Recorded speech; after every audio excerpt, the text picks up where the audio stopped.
So once upon a time, Sally and Susie found themselves in the suburbs, which kind of worked because they were very much in love with one another. And once they got over the relative awkwardness of their names sounding kind of silly next to each other, they realized that they were deeply, deeply in love and wanted to make a family together.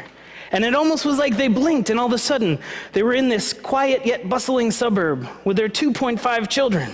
And they enjoyed being together. They loved, the 0.5 was a little bit complicated to deal with, but it worked. And they loved spending time together. They gathered every single Friday night as a family, and they would play games. They especially loved the game of life. Even though it was sort of steeped in a little bit of a heterosexist kind of worldview, still they loved it.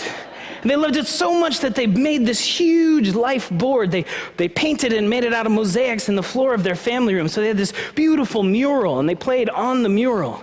And they played and they enjoyed one another for a long time until one day. They weren't remotely in earthquake country. But one day, while they were playing, there was this rumbling, there was this strange sound.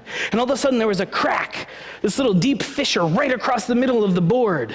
And out sprung a tiny little sapling, which was really weird because it was in the middle of their living room, and everybody was a little afraid because nobody ever felt an earthquake before, and certainly nobody ever seen a sapling pop up out of their floor, but nobody wanted to talk about it because they could still play around it, and more or less they could, behave as it was kind of normal, and so they kept playing. Every week they came back, and they could shift the game just a little bit because every week the tree got bigger and bigger. The next week it was pretty thickly round, almost a foot across, and it started branching out and reaching towards the ceiling, and still nobody mentioned it.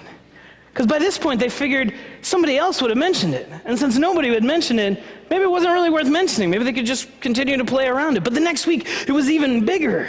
They couldn't even get their arms around it, it was so big, and it was starting to push up into the ceiling with branches going off in every direction. And the week after that, it was even bigger.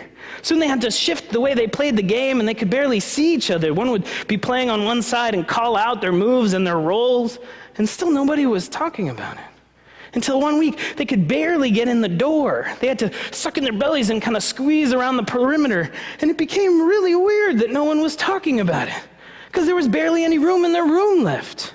But still, they squeezed around and they pretended like they could still play their game, play their life like usual. Luckily, they had a cousin who came to visit in the summertime. And the cousin came every year, but all of a sudden he walked in and he saw this room that was a tree. And nobody was saying anything about the tree, and they were like, "Oh, it's time to play our game." And everybody was peeling and squeezing themselves around in the corners trying to make it work, trying to roll their dice so they could barely move their arms. And the cousin said, "Does anybody see this huge tree in the middle of the room? There's no room in your room." And the family looked at each other. It was the first time anybody had talked about it. And they looked at each other and they said, I guess maybe there is a tree in the middle of our room." And they all stood, 4.5, right next to each other. And they stood and they touched the tree for the first time. One reached out and put their hand on it and said, "Yeah, and it's brown." And another reached out and said, yeah, and it's kind of filling the entire room. And then the second person's hand kind of moved into it a little bit, like its wall was porous and just moved into it a little bit. And then the next one said, "Yeah, and I'm a little afraid of this room." And then the next one walked into it, so their entire body was inside the tree. And soon enough, all of the family members walked into it. And they looked around, and the boundaries of the tree started moving out.